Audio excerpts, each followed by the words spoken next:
매번 이스라엘 자손들의 모습을 보고 있노라면 참 실망스럽기 그지없습니다. 매번 원망과 불평, 불만으로 가득 차 있습니다.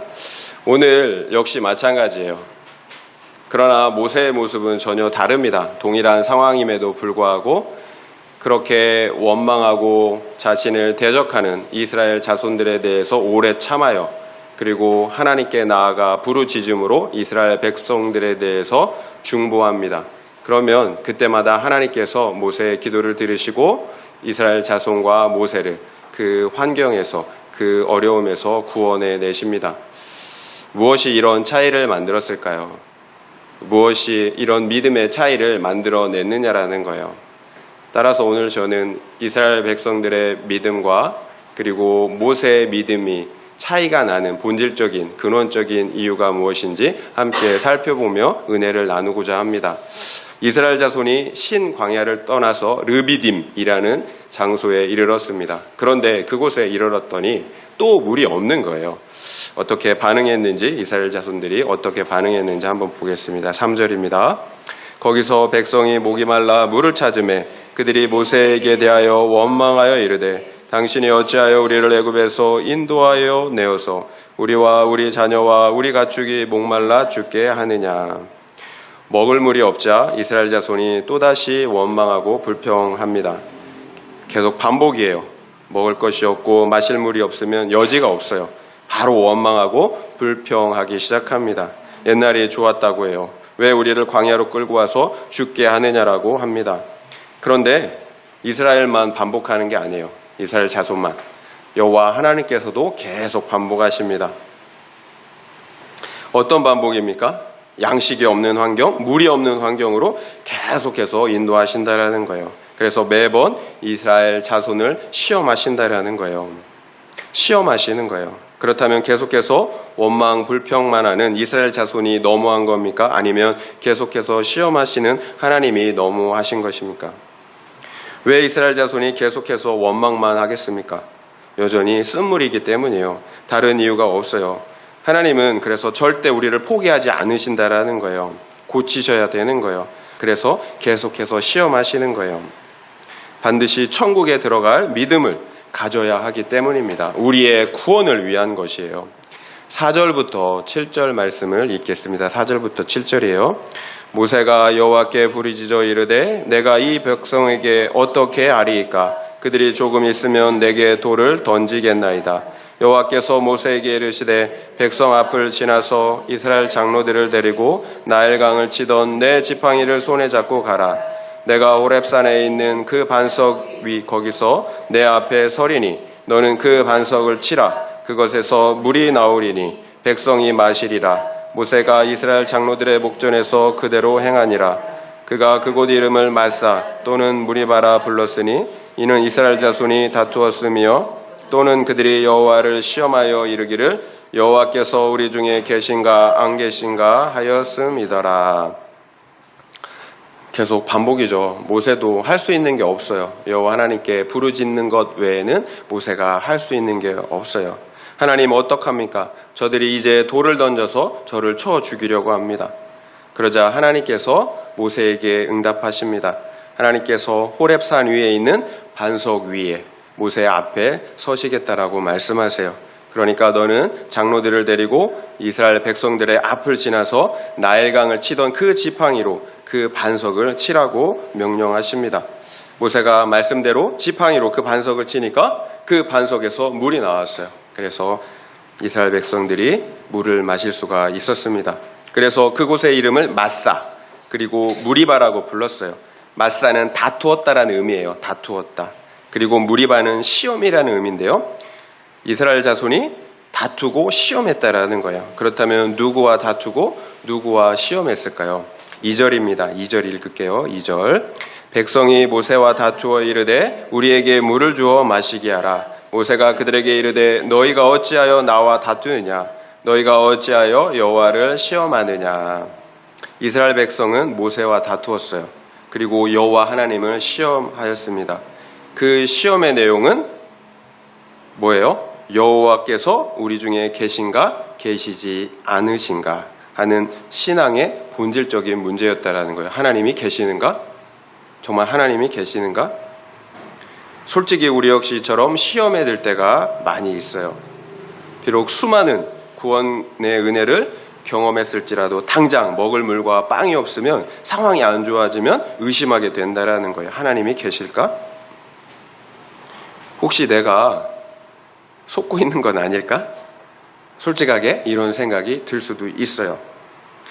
그러면 오늘 이스라엘 자손들이 보인 반응처럼 두 가지 증상이 나타난다라는 거예요. 첫 번째 증상은 대적하는 거예요. 원망하는 거예요. 영적 지도자를 대적하고 원망하게 됩니다. 그게 가족일 수도 있어요. 먼저 믿은 가족. 그리고 그것이 사역자일 수도 있어요. 이렇게 의심이 들면 대적하게 돼요. 그리고 두 번째 증상은 조건적인 신앙이 된다는 거예요.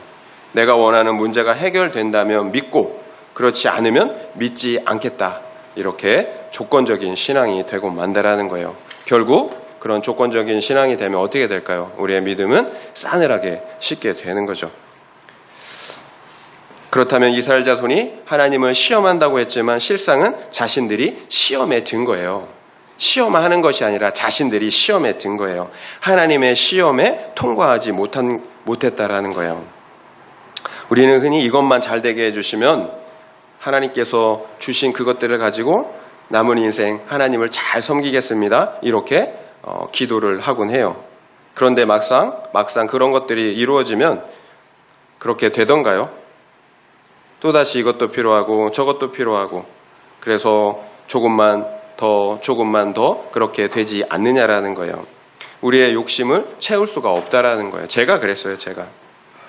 제가 하나님께서 주신 그것들을 가지고 세상 향락을 즐기고 있더라고요. 하나님을 떠나서.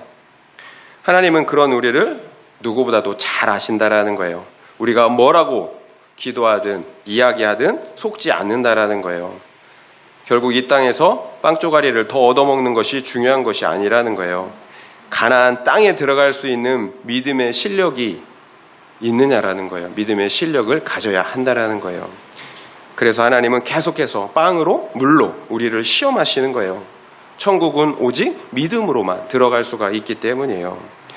이스라엘 자손들처럼 매번 불평불만하고 또 다투고 시험하는 믿음으로는 가나안 땅 천국에 들어갈 수가 없기 때문이에요. 문제는 계속해서 살펴보았듯이 이스라엘 자손이 어떻게 해요? 매번 하나님의 시험에 통과하지 못하는 거예요. 계속해서 하나님의 시험에 통과하지 못해. 참 안타까워요. 그렇다면 빵의 문제, 물의 문제가 아니라 더 본질적인 것을 고민해야 된다는 거예요. 왜 내 환경이 바뀌지 않느냐를 걱정할 때가 아니라는 거예요. 과연 나는 가나안 땅에 들어갈, 천국에 들어갈 믿음이 있느냐를 걱정해야 한다는 거예요. 그렇다면 지혜는 무엇입니까? 내 분수를 아는 거예요. 나를 알고 구하는 거예요. 빨리 믿음의 실력을 키워야 된다는 거예요. 하나님이 원하시는 사람이 돼야 된다는 거예요. 하나님이 원하시는 사람이 되는 것이 먼저예요. 그러면 하나님은 주세요. 제가 가끔 말씀드린 것처럼 해가 되는데 주시겠어요? 부모님이 자녀들에게 칼 안 주시잖아요. 그러니까 to-be가 먼저예요. to-be. 그러면 to-do는 따라오는 거예요. being이 되면 doing은 따라온다라는 거예요. 하나님이 원하시는 사람이 되면 그에 합당한 삶이 따라온다라는 거예요. 그래서 하나님이 원하시는 그 실력 있는 믿음의 사람이 되는 게 먼저예요. 하나님은 무엇인들 우리에게 아끼시겠어요? 거룩의 실력, 믿음의 실력만 있다면 무엇인들 우리에게 주시지 않겠어요? 자신의 생명조차 주신 하나님께서 우리에게 무엇인들 아끼겠냐라는 거예요. 여러분은 어떤 누구에게 여러분의 생명을 주실 수가 있겠어요? 나의 알량한 자존심조차도 내려놓지 못하는 게 우리예요. 자존심 때문에 자존심 때문에 정말 해야 할 말도 못하고 또 정말 하지 말아야 할 행동들, 그런 것들을 얼마나 많이 해요. 자존심도 내려놓지 못하는 우리가 어떻게 우리의 생명을 내어줄 수가 있겠어요? 하나님은 무엇이든지 주시길 원해요. 못 줘서 안달이에요. 그러나 우리가 먼저 믿음의 실력을 키워야 한다는 거예요. 우리에게 유익이 돼야 하기 때문에. 진짜로 점검해야 할 것이 있어요. 내 환경이 좋은 것인지 아니면 믿음이 좋은 것인지 생각해 봐야 된다라는 거예요. 이스라엘 자손은 계속해서 구원을 경험하고 또 빵과 물이 채워지면 항상 믿음이 좋은 것처럼 보였어요.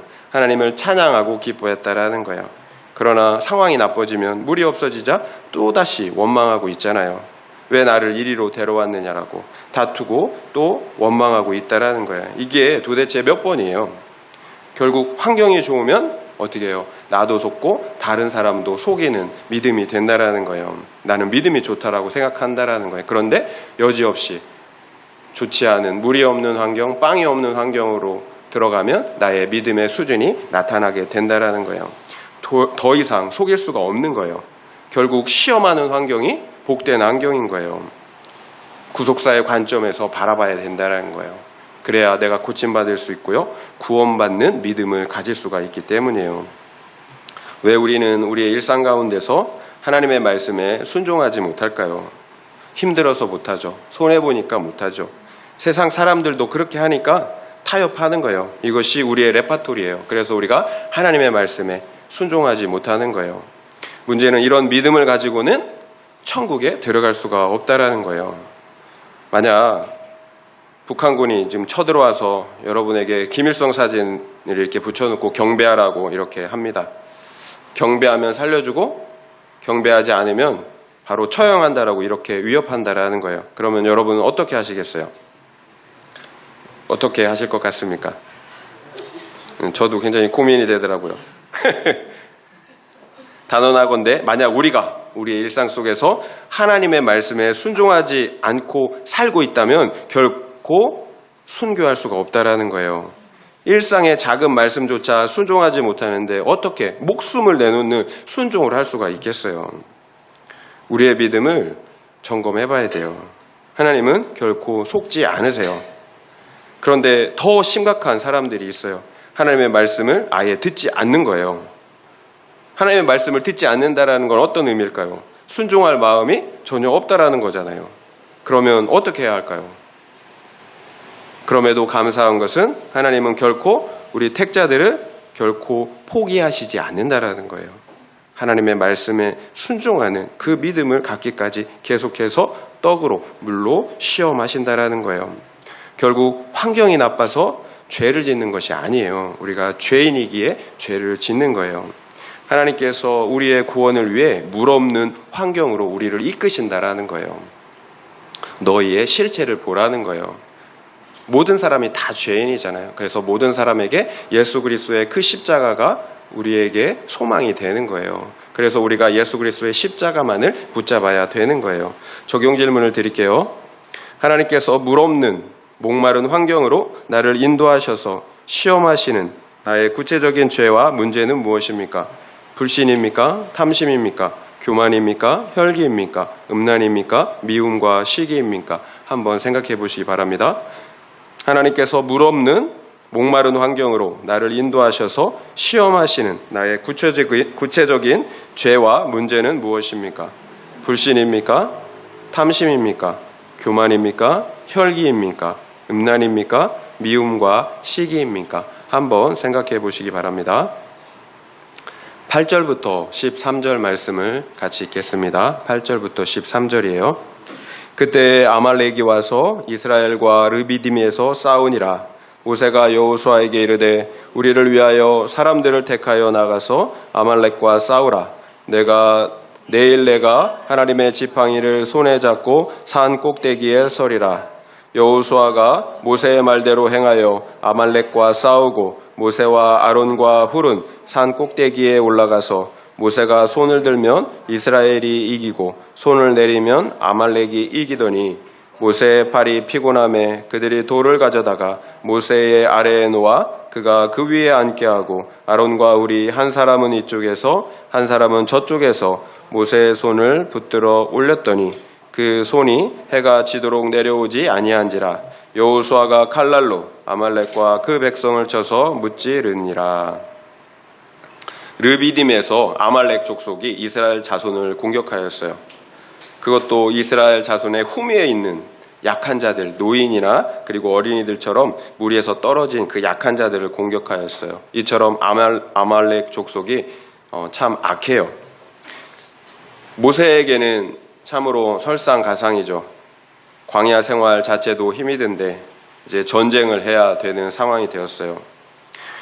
모세의 관점에서 이 모든 상황들을 한번 생각해 보면 좋을 것 같아요. 얼마나 힘이 들까?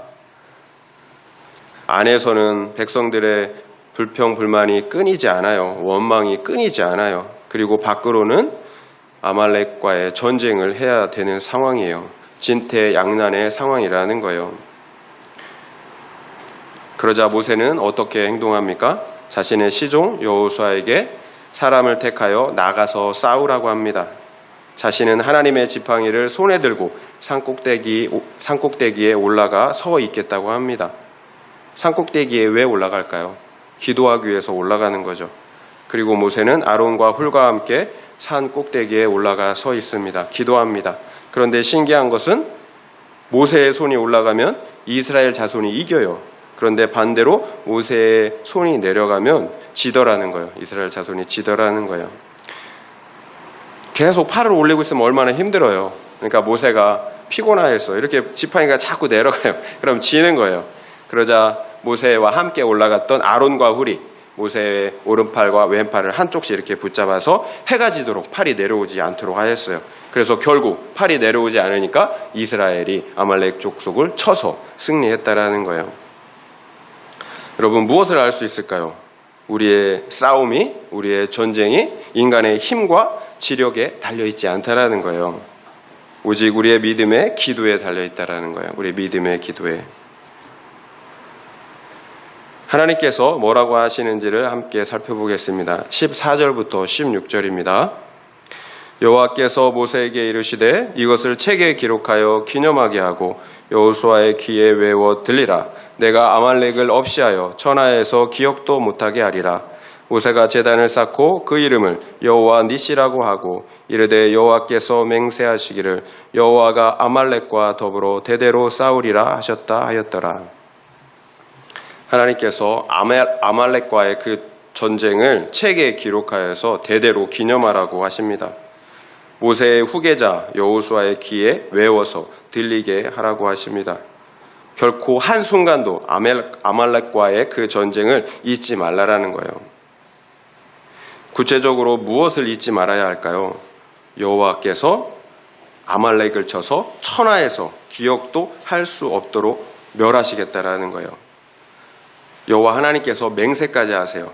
그래서 하나님께서 아말렉과 더불어서 대대로 영원히 싸우시겠다라고 말씀하신다라는 거예요. 왜 하나님은 특별히 아말렉 족속에 대해서 이렇게까지 저기를 나타나실까요? 아말렉이 이스라엘 백성들, 하나님의 자손을 공격하였기 때문이에요. 다른 이유가 없어요. 하나님은 당신의 백성을 공격한 그 아말렉을 마치 자신을 공격한 대적으로 간주하신다라는 거예요. 하나님께서 우리를 어떻게 생각하시는지를 알 수가 있어요. 자기 자신과 우리를 동일시하신다라는 거예요. 그래서 우리를 구원하시기 위해 자신의 생명까지도 내어주신 거예요. 아말렉은 하나님의 나라와 그의 백성을 대적하는 사탄의 무리를 상징해요. 그래서 여호와께서 대대로 아말렉과 싸우시겠다라는 거예요. 그리고 마침내는 그 아말렉을 천하에서 기억도 하지 못하도록 멸하시겠다라고 말씀하시는 것입니다. 우리가 알아야 돼요. 우리의 구원에 대해서. 가나안에 들어가는 것 쉽지 않아요. 수많은 영적인 싸움들이 있다라는 거예요. 광야 생활도 힘든데 또 사탄과의 영적인 싸움이 있다라는 거예요. 천국에 들어가는 것이 결탄코 쉽지 않다라는 것을 이스라엘 자손들의 그 광야의 삶을 통해서 배우게 된다라는 거예요. 그런데 반드시 하나님께서 이루신다라는 거예요. 누가 싸웁니까? 하나님께서 친히 싸우시기 때문이에요. 하나님께서 기억도 하지 못하도록 그 영들을, 악한 영들을 멸하시겠다라는 거예요. 그렇다면 굳이 여호수아의 귀에 외워서 들리게 할 필요까지 있을까요? 하나님께서 친히 싸우시는데 굳이 그렇게까지 할 필요가 있을까요? 하나님께서 싸우세요. 맞아요. 사탄은 우리가 싸워 이길 수 있는 상대가 아니라는 거예요. 영적인 존재예요. 어떻게 우리가 사탄과 싸워서 이기겠어요? 하나님께서 싸워주셔야 되는 거예요. 그런데 모세의 손이 올라갈 때 이겼다라는 거예요. 반대로 손이 내려갈 때 그 싸움에서 졌다라는 거예요. 이것을 아는 게 중요해요. 그래서 기록하여서 귀에 들리도록 해야 된다라는 거예요. 영적인 싸움은 하나님께서 싸우세요. 그런데 우리의 기도를 통해서 하나님께서 싸우신다라는 거예요. 이게 굉장히 중요한 부분이에요. 그래서 성경은 우리의 믿음이 반드시 기도로 나타나야 된다라고 말씀하시는 거예요. 우리 믿음의 기도를 통해서 하나님께서 싸우시기 때문이에요. 그래서 반드시 영적 후사인 여호수아의 귀에 그 사실을 외워서 각인되게 해야 된다라는 거예요. 굉장히 중요한 부분이에요. 대적과의 영적인 싸움은 오직 믿음의 기도로만 승리할 수가 있기 때문이에요. 그렇다면 우리를 돌아봐야 되겠죠. 과연 나는 영적인 전쟁에서 어떻게 싸우고 있는지, 그래서 승리하고 있는지 나를 돌아봐야 된다라는 거예요. 그래서 존 낙스라는 사람은 이런 말을 했어요. 기도하지 않는 민족보다 기도하는 한 사람이 더 강하다. 기도하지 않는 한 나라의 민족보다 기도하는 한 사람이 더 강하다라는 거예요. 왜 그럴까요? 기도하면 하나님이 싸우시기 때문이에요. 사람이 싸우는 것이 아니라 하나님이 싸우세요. 그래서 기도하는 그 한 사람이 기도하지 않는 한 민족보다 더 강한 거예요. 누가 하나님을 대적으로 싸워 이길 수가 있겠어요? 만약 모세가 기도하지 않았다면 어떻게 되었을까요? 전쟁에서 지고 말았겠죠.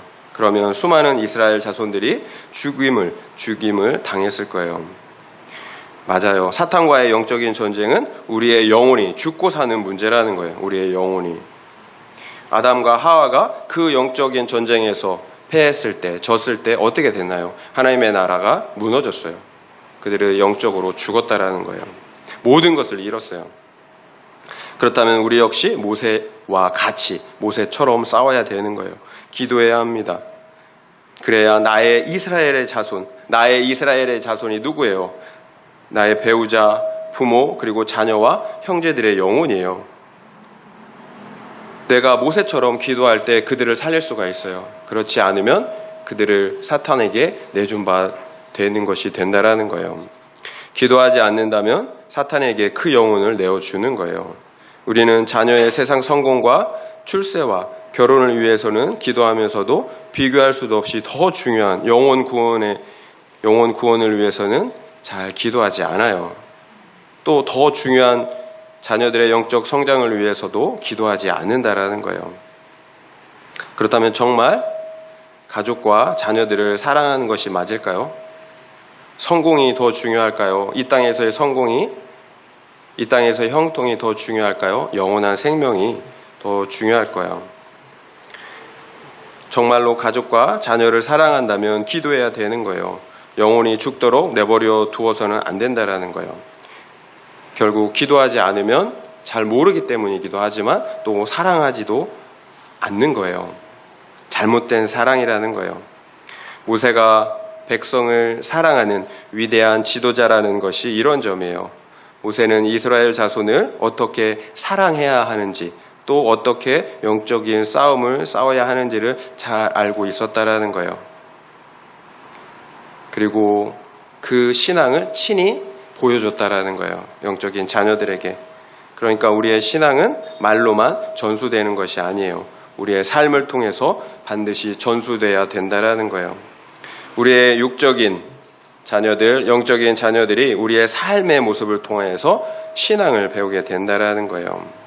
우리가 만약 형식적인 신앙생활을 한다면 우리 자녀들 역시 형식적인 신앙생활을 하게 될 거예요.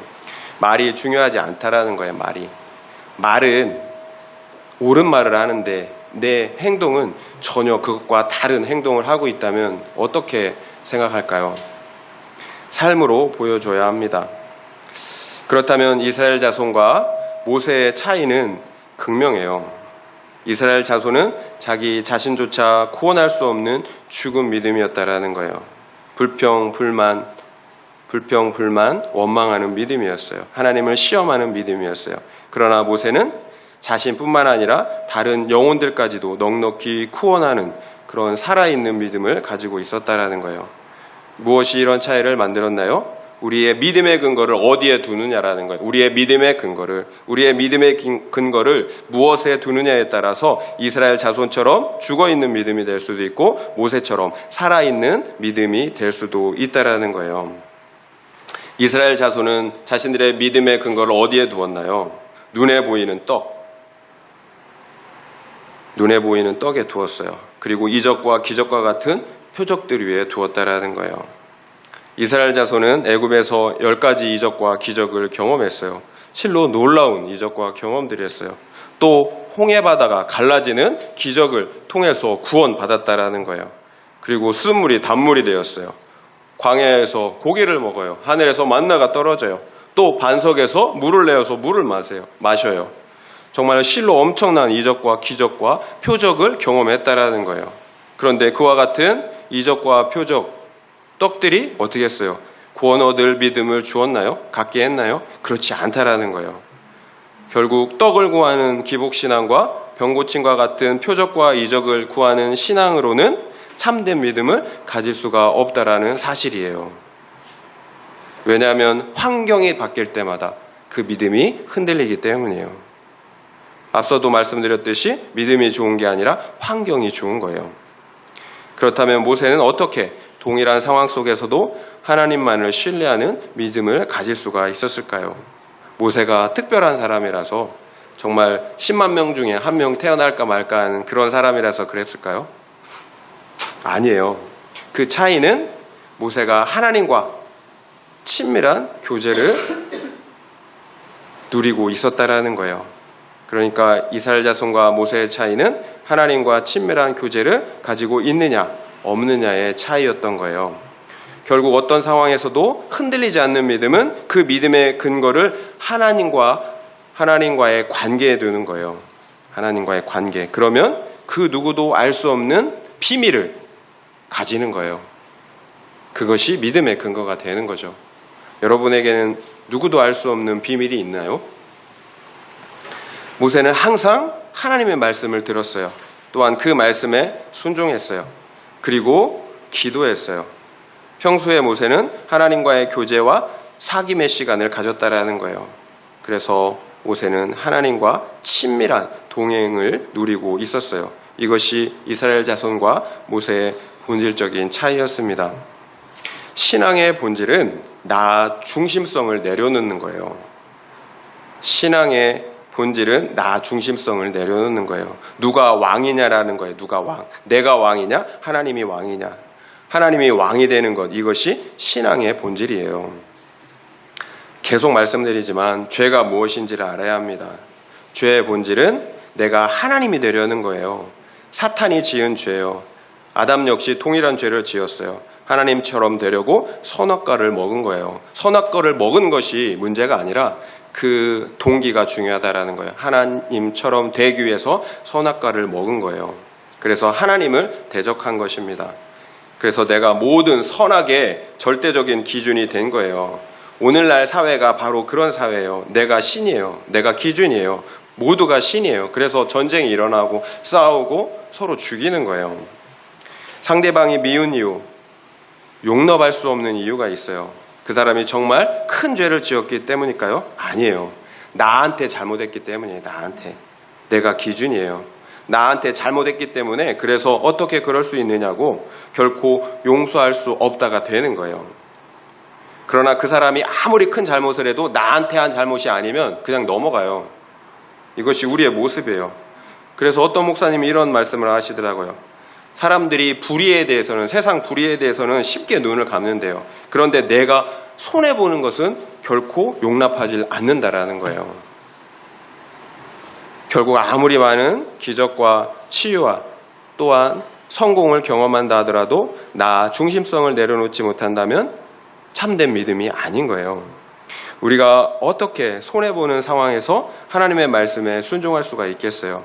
하나님이 나의 왕이시라는 것을 인정하기 때문이에요. 우리가 순종할 수 있는 이유는 하나님이 나의 왕이라는 것을 인정하기 때문이에요. 결국 믿음은 누가 왕이냐의 문제예요. 그 왕이 바뀌는 사건이 바로 회심이고 거듭남의 사건이에요. 회심은 하나님을 반역하여서 내가 왕으로 살아왔던 과거의 죄악된 삶을 뉘우치고 하나님께로 다시 돌이키는 거예요.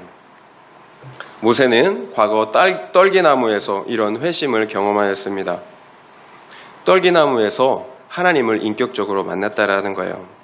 하나님은 자신에게 다가오는 모세에게 이곳은 거룩한 곳이니 너의 신을 벗으라고 말씀하셨어요. 그러자 모세는 그곳에서 자신의 더러운 신을 벗어버리는 회심을 경험하게 됩니다. 자신의 삶이 얼마나 더러웠는지 자기 자신의 죄를 돌아보게 되었다라는 거예요. 하나님을 만날 때 하나님이 얼마나 거룩하신 분인지를 알게 돼요. 그리고 내가 어떠한 죄인인지를 알게 된다라는 거예요. 이처럼 거룩하신 하나님을 만날 때 내 삶의 주인이 바뀌는 회심이 일어나는 거예요. 회심을 통해서 내 중심성을 내려놓는 거예요. 이제 하나님이 나의 통치자가 돼 주시는 거죠. 그러나 이것이 끝이 아니에요. 회심을 경험한 모세는 줄곧 하나님과 동행하였다라는 거예요. 그러므로 모세는 거룩하신 하나님과의 그 인격적인 교제 속에서 더욱 거룩해질 수가 있었어요. 또한 그러므로 하나님을 절대적으로 신뢰하는 믿음을 갖게 되었다라는 거예요. 결국 우리 내면이 바뀌지 않으면 겉사람 역시 바뀌지 않는다라는 거예요. 반드시 우리 인생에 있어서 분수령적인 회심의 사건이 있어야 하는 이유예요. 내가 왕이 되어 살아왔었던 삶에서 이제 하나님을 나의 왕으로 인정해야 된다라는 거예요. 그리고 계속해서 그 하나님과 동행하는 삶을 살아야 합니다. 이것이 구원이에요. 이것이 참된 믿음의 모습입니다. 성경에서 말씀하시는 구원을 우리가 잘 이해해야 합니다. 성경에서 말씀하시는 구원은 내 옛사람, 내 옛 자아가 십자가의 예수와 함께 죽는 거예요. 그리고 부활하신 예수와 함께 사는 거예요. 말로만 그러는 것이 아니에요. 실제예요. 실제 내 옛사람이 예수와 함께 죽는 거예요. 그리고 예수와 함께 부활하는 거예요.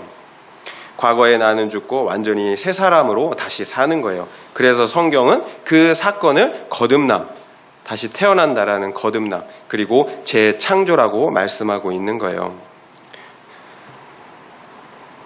질적으로 전혀 다른 존재가 되는 거예요. 질적으로 전혀 다른 존재.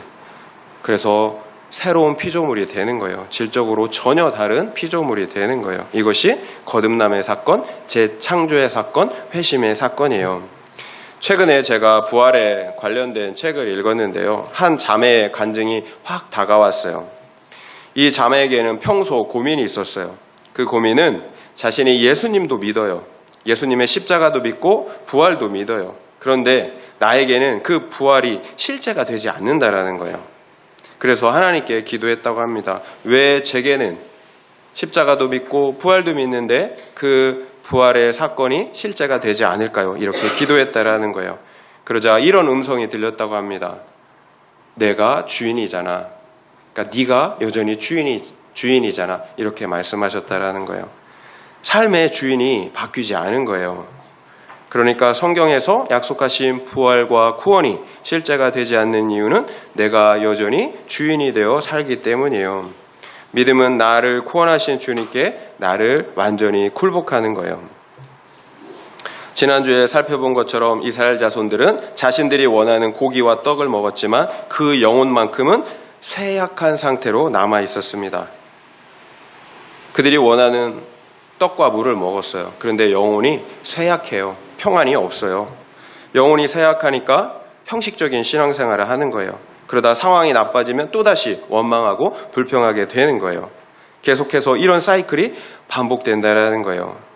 수십 년을 신앙생활에서도 그런 모습을 보이고 있다라는 거예요. 영혼이 쇠약한데 영혼이 평안을 누리지 못하는데 어떻게 감사하고 기뻐할 수가 있겠어요? 그러나 하나님과 동행하는 믿음은 어떨까요? 영혼이 강건해요. 원망이 아니라 감사와 기쁨이 있어요. 그러니까 힘든 상황이 찾아와도 하나님의 뜻이 이루어질 것을 신뢰함으로 기도하며 그렇게 감당할 수가 있는 거예요. 그런 시간들을. 무엇보다 하나님과 동행하는 믿음은 모세처럼 가족과 공동체의 구원을 위해서 애통하며 기도하는 믿음이에요. 왜 그럴까요? 어떻게 다른 영혼을 위해서 애통하며 기도할 수가 있을까요? 어떻게 다른 사람을 섬길 수가 있을까요? 나 중심성을 벗어버렸기 때문이에요. 그래서 이타적인 사랑이 가능한 겁니다. 솔직히 여러분이라면 이스라엘 백성을 참을 수가 있겠어요? 툭하면 불평하고 대적합니다. 은혜를 원수로 갚는 거 아닐까요? 옛날에 모세 같으면 못 참아요. 모세는 혈기의 사람이에요. 과거 자기 동족을 돌로 쳐 죽인 사람이에요.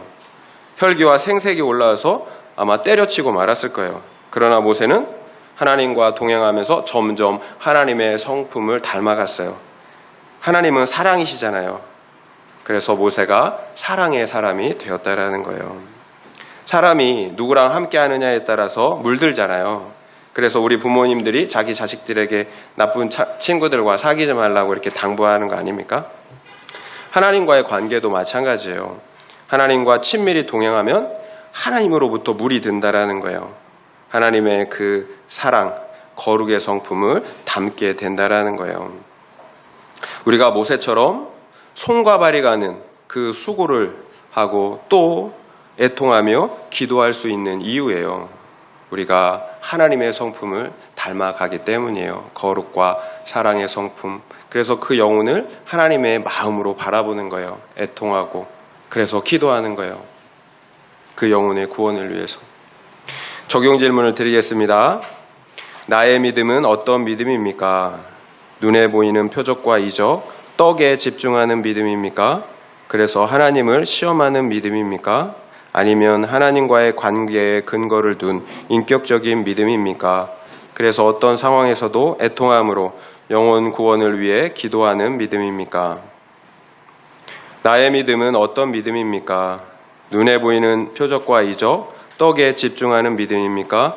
그래서 하나님을 시험하는 믿음입니까? 아니면 하나님과의 관계에 근거를 둔 인격적인 믿음입니까? 그래서 어떤 상황에서도 애통함으로 영혼 구원을 위해 기도하는 믿음입니까? 한번 생각해 보시기 바랍니다. 말씀을 마무리하겠습니다. 이스라엘 자손과 모세의 믿음에는 분명한 차이가 있었습니다. 이스라엘 자손은 먹을 물이 없자 곧바로 모세를 원망하며 다투었습니다. 그리고 하나님을 시험하였습니다. 상황이 좋았을 때에는 믿음이 있는 것처럼 보였지만 상황이 나빠지자 곧바로 믿음 없는 실체가 드러났다라는 것입니다. 그러나 모세는 동일한 상황에서도 하나님께 나아가 간과함으로 하나님께 모든 문제를 맡겨드렸습니다. 그리고 모든 일에 구원을 받았습니다. 왜 이런 차이가 났을까요? 이스라엘 자손은 자신들의 믿음을 눈에 보이는 이적과 표적 그리고 떡과 물에 두었기 때문입니다. 그래서 환경이 바뀔 때마다 믿음이 바뀐 것입니다. 그러나 모세는 자신의 믿음을 하나님과의 인격적인 관계에 두었습니다. 그렇습니다. 모세는 언제나 하나님의 말씀을 들었고요. 또 기도로 자신의 필요를 간구하였습니다. 그러므로 하나님과 친밀하게 동행하였습니다. 결국 모세는 하나님 그분 자체를 기뻐한 거예요. 그러므로 하나님께서 모세의 힘과 능력이 되어 주신 것입니다. 모세는 하나님 그분 자체를 기뻐하였어요. 그래야 할 때 하나님께서 모세의 힘과 능력이 되어 주셨습니다. 이것이 모세가 200만 명이나 되는 이스라엘 자손을 가나안 땅으로 인도하는 사명을 넉넉하게 감당할 수 있었던 이유입니다. 결국 우리는 반드시 하나님과의 관계를 회복해야 합니다. 하나님과의 인격적인 믿음을 가져야 된다는 거예요. 그래야 할 때 어떠한 상황, 어떠한 형편에 처할지라도 원망, 불평이 아니라 우리에게 허락하신 그 구원을 기뻐하고 또 감사할 수가 있다는 거예요. 또 하나님의 마음을 가지고 죽어가는 그 한 영을 위해서 애통함으로 손과 발이 가는 수고와 또한 그를 위해서 기도할 수가 있다는 거예요. 그러므로 넉넉히 영혼 구원의 사명을 감당할 수가 있다는 것입니다. 이와 같은 은혜가 우리 모두에게 있기를 예수의 이름으로 축원드립니다.